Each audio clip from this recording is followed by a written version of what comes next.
आभारी हूँ कि आपने ये शानदार मौका दिया। जब आपके चैनल पर आता हूँ आपसे बहुत कुछ सीखता हूँ और दोनों जनरल साहिबान जो यहाँ पर मौजूद हैं इनकी जानकारी मुझसे कहीं ज़्यादा है, आपकी भी मुझसे कहीं ज़्यादा है। अब जो खबर फैली हुई है इस समय, एक तो सोशल मीडिया इंटरनेट को उन्होंने डाउन कर दिया है। डाउन ये होता है मैम, हमने कश्मीर में भी किया है, हमने मणिपुर में किया, हमने नॉर्थ ईस्ट में किया है। जब कोई खतरा होता है, अगर एक व्यक्ति मर गया है तो पूरे देश को क्या खतरा है, उससे क्यों उसको डाउन किया है? डाउन इसलिए किया है, और मैं बड़े ध्यान से ये बात आपसे कह रहा हूँ। आपने सुना होगा एक क्रिकेट खिलाड़ी का नाम जो कहता था कि मैं प्राइम मिनिस्टर हूँ पाकिस्तान का, उसका नाम क्या नाम था, खान।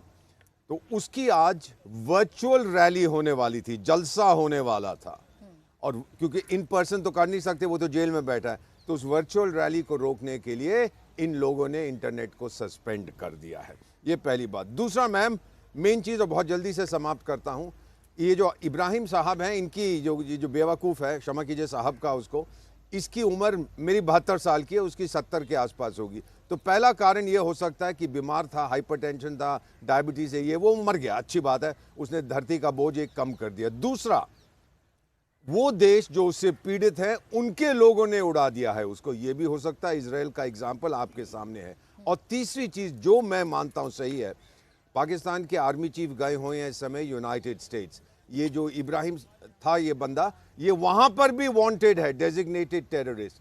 तो उसको कहा गया है, मेरा मानना है आर्मी चीफ को, कि टाइगर इसको हमारे हवाले करो। आपने उसको अमेरिका के हवाले किया तो वो बहुत कुछ बकेगा, इसीलिए सीधा ऊपर भेज दीजिए। 72 हुरे उसका इंतजार कर रहे हैं। आई बिलीव तीसरा हुआ है, उसी की सरकार ने उसको खत्म कर दिया है। बिल्कुल, देखिए सबसे बड़ी मुसीबत पाकिस्तान के लिए यही है कि वो डिनाइल मोड में है। दाऊद इब्राहिम मौजूद है पाकिस्तान में, इस बात की जानकारी तो वो कभी एक्सेप्ट ही नहीं करता है, और अब उसके मरने की जानकारी वो एक्सेप्ट करेगा, ये भी बड़ा मुश्किल सा है। मैं जनरल साहब आपके पास आ रही हूँ, उससे पहले एक बार मैं यासिर जी के पास जा रही हूँ। यासिर जी, पाकिस्तान में चल क्या रहा है, आप ही बेहतर स्थिति बता सकते हैं। इतनी अफवाहों का बाजार पाकिस्तान में गर्म क्यों है? प्रीति, अफवाहों का बाजार पाकिस्तान में तो गर्म नहीं है, अफवाहों का बाजार तो इंडिया में गर्म है। आज सुबह से इंडियन मीडिया को और कोई सुझाई नहीं दे रहा है, सिर्फ यही बात है। मैं आज 4 प्रोग्राम्स के लिए आप लोगों ने मुझे बुक किया हुआ है मुख्तलिफ चैनल्स में, तो ये तो जो है र्यूमर मॉन्गरिंग तो इंडिया में हो रही है। दिक्कत ये है ना सर, दिक्कत तो ये है कि आप अपने पाकिस्तानी मीडिया को शायद देखना भूल गए हैं। आपकी भी नजर भारत मीडिया पर ही है, भारतीय मीडिया पर ही है, इसलिए आपको पता है कि क्या चल रहा है और क्या नहीं चल रहा है। अपने पत्रकारों को सुन लेते एक बार तो समझ में आ जाता कि मैं क्यों आपसे ये सवाल कर रही हूँ। मैं तो अभी सारी आपके प्रोग्राम में आने से थोड़ी देर पहले सारे न्यूज को फॉलो किया है, मुझे तो कहीं न्यूज नजर नहीं आई है। 12 हो सकता है होगी, मैं आई कांट वॉच 80 चैनल्स और ऑल द चैनल्स। मैंने लाइव चैनल तो वैसे देखे भी नहीं है, मैंने ऑनलाइन जो न्यूज के ऊपर देखा है, तो मुझे तो नजर नहीं आया। लेकिन वो नजर आना या ना आना एक अलग बात है। मतलब बड़ी absurd बात है कि एक दाऊद इब्राहिम के लिए हम पूरे का पूरा इंटरनेट सिस्टम जो है उसको क्रैश कर देंगे या बंद कर देंगे। ना हमें ऐसी कोई जरूरत है, ना ऐसा कोई बुखार हुआ हुआ है। हाँ, ये जरूर है, और ये भी आपकी, अगर आप मेरे से मेरा ओपिनियन मांग रही हैं तो मेरा तो राइट है कि अपनी बात कहूँ, माने ना माने आपकी बात है। जिस तरह आपके एम्बेसडर साहब ने अपने 3 सिनेरियोज पेंट किए हैं, हाइपोथेसिस पेंट किए हैं, मैं आपको ये बात बता दूं, मैं उन्हीं के हाइपोथेसिस के जवाब में, कि जनाब इमरान खान की वर्चुअल रैली की वजह से गवर्नमेंट ऑफ पाकिस्तान ने कुछ बंद नहीं किया है। हाँ, ये जरूर हुआ है कि उस वर्चुअल रैली में इतने लोग आए हैं और वो इमरान खान की पॉपुलैरिटी को डिक्टेट करती है, बिकॉज अब ये बुखार आपका ना कहूं तो किसका कहूं, मैं किसका कहूं यासिर साहब? आप अलग अलग राय हर एक मुद्दे पर आकर पेश कर रहे हैं। आपका हर एक डिप्लोमेट, आपके पत्रकार, तो कोई कहता है इमरान खान की रैली की वजह से हो गया, कोई कहता है ब्लैकआउट हो गया, कोई कह रहा है दाऊद इब्राहिम को जहर दे दिया गया। ये बुखार आप लोगों का है क्योंकि आप कुछ ना कुछ छिपाने की कोशिश तो कर रहे हैं, और वो क्या छिपा रहे हैं आप जानते हैं। जनरल साहब आपको जवाब देंगे। हाँ देखो, ये शक नहीं है प्राची दैट दाऊद इब्राहिम एक मोस्ट वांटेड टेररिस्ट है भारत के व्यू पॉइंट से। 1993 का जो सीरियल बॉम्बे ब्लास्ट था उसका अंदर ये इन्वॉल्वमेंट थी, और उसके बाद ये भारत से भगोड़ा हो गया, और ये रह रहा है करीब 30 साल से कराची के अंदर। इसका एड्रेस भी भारत ने दिया, इसकी लोकेशन भी भारत ने दी, इसने दूसरी शादी भी वहाँ पर कर ली है, मगर पाकिस्तान डिनायल मोड पे।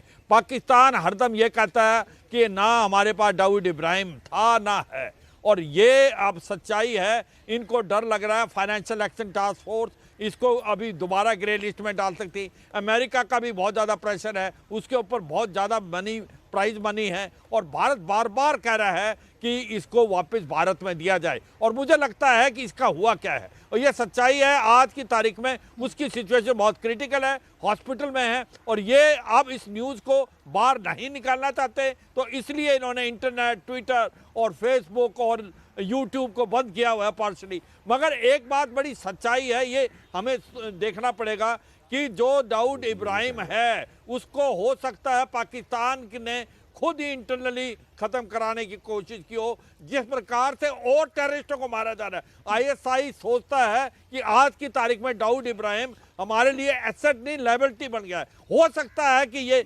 आईएसआई उसको एलिमिनेट कराने की कोशिश कर रही हो, ये भी बात सच्चाई है। पर एक बात मान के चलो कि मोस्ट वांटेड टेररिस्ट है दाऊद इब्राहिम, जो कि 30 साल से पाकिस्तान में रह रहा है, और पाकिस्तान ये डिनायल मोड पे है। ये दुख की बात है, ये विडंबना है। भारत बताता जा रहा है बार बार इसको भारत में भेजा जाए, और देखो इसने भारत में किया क्या है। यही नहीं, 1993 सीरियल ब्लास्ट, ये काउंटर फायरिंग जो करेंसी उसमें इन्वॉल्व है, ड्रग ट्रैफिकिंग में है, इसने हथियार और अम्यूनिशन भी भेजने की कोशिश की है जम्मू की तरफ और पंजाब की तरफ भी, क्योंकि दाऊद इब्राहिम एक बहुत बड़ा नाम बन के उभर रहा है पाकिस्तान में। ये जो कराची का एयरपोर्ट है वो भी ये चलाता है। तो आप समझ लें अभी कराची की किसका जो पाकिस्तान की एडमिनिस्ट्रेशन में स्थान कहाँ पर है। मगर आज वो आखिरी सांसें ले रहा है, जो कि एक हॉस्पिटल में है, और आज उसको कोई मिलने को नहीं दिया जा रहा। और मुझे लगता है इसमें कोई शक और सवाल नहीं, इसके पीछे हो सकती है आईएसआई इन्वॉल्व हो, जिसने और टेररिस्ट को मारा।